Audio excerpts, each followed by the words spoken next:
নমস্কার বন্ধুরা, কেমন আছো সবাই? আশা করি সবাই ভালো আছো। তো আমিও ভালো আছি। তো বন্ধুরা দেখো, এইটা হচ্ছে বালক সংঘের মাঠ। এইখানে তো বিশাল বড় করে প্যান্ডেল হয়। তো প্যান্ডেল শুরু হয়ে গিয়েছে। এই সব প্যান্ডেলে যারা মানে দূর দূর থেকে, গ্রাম থেকে সব লোকজন আসে প্যান্ডেল করবে বলে। তো এই যে তারা থাকে কিন্তু 1 মাস ভোর তারা থেকে কিন্তু প্যান্ডেল কমপ্লিট করে তারপর তারা যায়। তো এই যে দেখো বন্ধুরা, প্যান্ডেল শুরু হয়ে গিয়েছে। আর আমাদের যোগা ক্লাসে এটা কিন্তু গতকালের ভিডিও। তো আমাদের যোগা ক্লাসে একটু খাওয়া দাওয়ার ব্যাপার ছিল, একটু আনন্দ, মানে পিকনিক টাইপের ছোট্ট মতো একটা পিকনিক হলো আর কি। যোগা কিন্তু হয়নি সেইভাবে, তো পিকনিকটা হলো। খাওয়া দাওয়া হই হুল্লোড় একটু এইরকমই হলো আর কি। তো দেখো, এইগুলো আমাদের যোগা ক্লাসের সব দিদিরা। এরা হচ্ছে একটু বয়সে আমাদের থেকে একটু বড় দিদি হয় এরা। তো এই যে দেখো, এই যে প্রথমেই একদম স্টার্টিংয়ে প্রথমে হচ্ছে চা খাওয়া হলো, চা বিস্কুট। তারপরে হচ্ছে দুটো করে বেগুনি। তো আমাদের এরকম কিন্তু মাঝে মধ্যেই হয় খাওয়া দাওয়া। তো যেদিন খাওয়া দাওয়া হয় সেদিন আর যোগাটা হয় না। সেদিন হচ্ছে একটু নাচ গান, একটু হই হুল্লোড় এইসব হয় আর কি, মজা করা হয়। তো দেখো, এই যে আমাদের দিদি। তো আমাদের সব যারা যারা বান্ধবী, এখানে কতগুলো বান্ধবীও হয়েছে আমার এখানে। এই যে এক বান্ধবী, এই দুজন বান্ধবী, রূপা আর এই যে আরেকজন আছে, এরা সবাই মিলে হচ্ছে পরিবেশন করছে। আমিও মাঝে মধ্যে করি, তো ওরা একটু বেশিই করে। তো এই যে দেখো বন্ধুরা, ওরা সবাই হচ্ছে বেগুনি দিচ্ছে, তারপরে চা দিচ্ছে, এইসব আর কি। চা বিস্কুট বেগুনি প্রথম দিয়ে স্টার্ট হলো।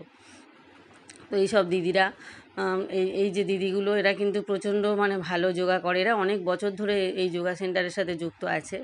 আমি খুব বেশি দিন হয়নি, আমি হচ্ছে 3 বছর মতো হলো আমার এই নিয়ে। এই বছরটা পুজো নিয়ে 3 বছর হলো। পুজোটা এলে 3 বছর হবে। আমি পুজোর আগেই ঢুকেছিলাম, 2 বছর আগে। তো এই নিয়ে 3 বছর হলো। তো বেগুনি দেখো, কিন্তু এগুলো ঘরেই তৈরি করেছে, কিন্তু কোনো কিন্তু কেনা নয় কিন্তু। এখানে একটা দিদি আছে, বিভা দিদি বলে, উনিই কিন্তু এই বেগুনিগুলো তৈরি করেছে। তারপরে হচ্ছে উনি আলুর দম তৈরি করেছে, মানে ওনার দায়িত্ব দিয়ে দেওয়া হয়েছিল, উনি সব করে মানে করেছে। এত সুন্দর আলুর দমটা লেগেছিল।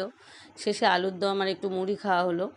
তো আর যখন পিকনিক হয় তখন তো আরও, মানে শীতকাল হলে পিকনিক হয় তখন তো আরও খাওয়া দাওয়া অ্যারেঞ্জমেন্ট আরও ভালো হয়।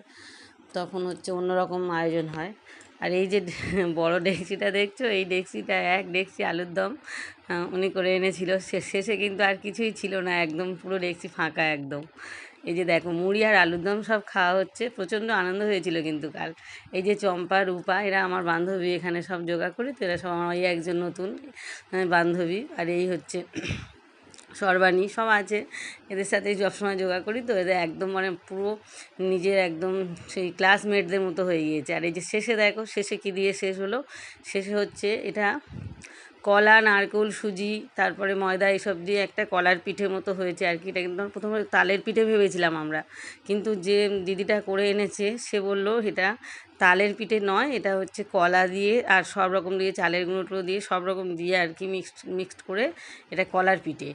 তো এই যে দেখো, ডেকচি পুরো ফাঁকা হয়ে গিয়েছে, দেখো পুরো একদম কিচ্ছু আর নেই। সবাই খাওয়া দাওয়া করেছে, এটা শেষে আর কিচ্ছু নেই। তো যে করেছে আর কি, তার ভাগে খুবই কম পড়েছিল আর কি। তো কী আর করা যাবে, সবাই মিলে খেয়ে মানে খুব সুন্দর কিন্তু রান্নাটা হয়েছিল আর কি।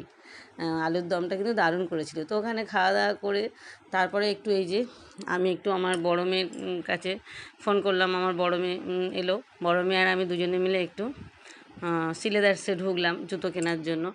তো সিলেদার্সের ভিতরে কিন্তু আমাদের কোনো ভিডিও তুলতে দিল না, বললো যে ভিতরে ভিডিও তোলার কিন্তু পারমিশন নেই। তো এই বাইরেটুকুনি একটু ভিডিও তুললাম, তুলে এবারে ওখান থেকে ঘুরে একটু স্টাইল বাজারে ঢুকলাম পুজোর কী কী কালেকশান এসছে দেখার জন্য। পুজো এখন অনেক বাকি, যদিও পুজোর মানে শপিং করাও এখন অনেক বাকি, এক্ষুনি হবে না। তো একটু দেখতে গেলাম যে কীরকম মানে বাজারে কেমন ধরনের সব জিনিসপত্র এসছে। শপিং যখন করব তখন তো দুই মেয়ে আমি তিনজনেই বের হই। তো আজকে জাস্ট একটু দেখে এলাম, মানে এটা ট্রেলার, পিকচার এখনও বাকি আছে। এখন সবে ট্রেলার চলছে, পিকচার তো অনেক বাকি। তো এই যে ঢুকছি আস্তে আস্তে, কী কী জিনিস এসছে একটু দেখবো, দেখে টেকে যাবো। আজকে খুব একটা মানে কেনাকাটার উদ্দেশ্য ছিল না, একটু দেখারই উদ্দেশ্য ছিল যে কী কেমন ধরনের আর কি জিনিসপত্র এসেছে। তো সেইগুলো দেখার জন্যই একটু আর কি গেলাম। প্রথমে স্টাইল বাজারে ঢুকলাম, তারপরে একে একে মোটামুটি অনেকগুলো জায়গায় গেলাম। আর আমার প্রিয় জায়গা হচ্ছে, সবথেকে প্রিয় জায়গা যেটা আমি বিয়ের পরে থেকে যেখানে না গেলে আমার হয় না, সম্পূর্ণ হয় না কেনাকাটা, সেটা হলো বারুইপুরের রাধেশ্যাম বস্ত্রালয়। রাধেশ্যাম বস্ত্রালয়ের শাড়ি কেন জানি না আমার অপূর্ব সুন্দর লাগে। মানে আমার যেখান থেকে বিয়ে হয়েছে আজ এতগুলো বছর, প্রত্যেক বছর পুজোয় কিন্তু আমি রাধেশ্যাম বস্ত্রালয়ের শাড়িই পরি, একদম প্রথম থেকে। তখন মানে যখন আমার সবে বিয়ে হয়েছে, তো তখন থেকে আজ এত বছর আমি কিন্তু রাধেশ্যামের শাড়ি প্রতি বছর পুজোয় কিন্তু 2-3টে করে কিনে নিই। তো এখানে একটু এই যে প্যান্ট কুর্তি, এই যে দেখো পালাজো প্যান্টগুলো কি সুন্দর লাগছে। ভাবছিলাম যোগা ক্লাস করি, তো এরকম ঢিলা ঢালা প্যান্ট পরলে কিন্তু খুব সুবিধা হয়, কিন্তু প্যান্টের উপরে গেঞ্জি পরে আমার মানে বাড়ি থেকে একটু সমস্যা আছে, যে প্যান্টের উপর গেঞ্জি পরে যাব সেটা তো পছন্দ করে না। তো সেই জন্য আমি প্যান্টটা নিলাম না, এমনি চুড়িদার পরেই যাই। তো এবার দেখো, এবার ওখান থেকে চলে এলাম এই যে রাধেশ্যাম তো তোমরা যারা অনেকে জানো, বারুইপুরে রাধেশ্যাম খুবই একটা নাম করা বড় দোকান, একটা মানে বড় শপিং মল। এখানে সব রকমেরই সব কিছু পাওয়া যায়। তো এখানে কিন্তু আমার একটা বন্ধু কাজ করে, মানে আমার একটা ক্লাসমেট, সে এখানে কিন্তু থাকে। তো তার সাথে কিছুক্ষণ গল্প করলাম, করে শাড়ি টাড়ি একটু দেখলাম, দেখা হয়ে গেলে তারপর তাকে বললাম যে এই মুহূর্তে কিন্তু আমি কিছু কিনবো না, জাস্ট দেখে গেলাম। তো ও বললো এখন কালেকশান ভালো আসবে, আরও সামনের মাসের দিকে প্রচুর আসবে, সামনের মাসের দিকে আসবি, ও আমাকে বললো। তারপর ওখান থেকে চলে এলাম সিলেদার্স থেকে। কিন্তু আমি জুতো কিনিনি, গিয়েছিলাম কিন্তু খুব একটা আমার পছন্দ হয়নি, আর দামটা প্রচণ্ড হাই বলছে, কিন্তু সেই তুলনায় কিন্তু জুতো আমার ভালো লাগেনি। তো আমি বেঙ্গল লেদার্সে এলাম, বেঙ্গল লেদার্স থেকেই আমি ডক্টর শ্যুটা কিনলাম। তো সেই ভিডিওটা তোলা হয়নি বন্ধুরা। তো সবাই ভালো থেকো।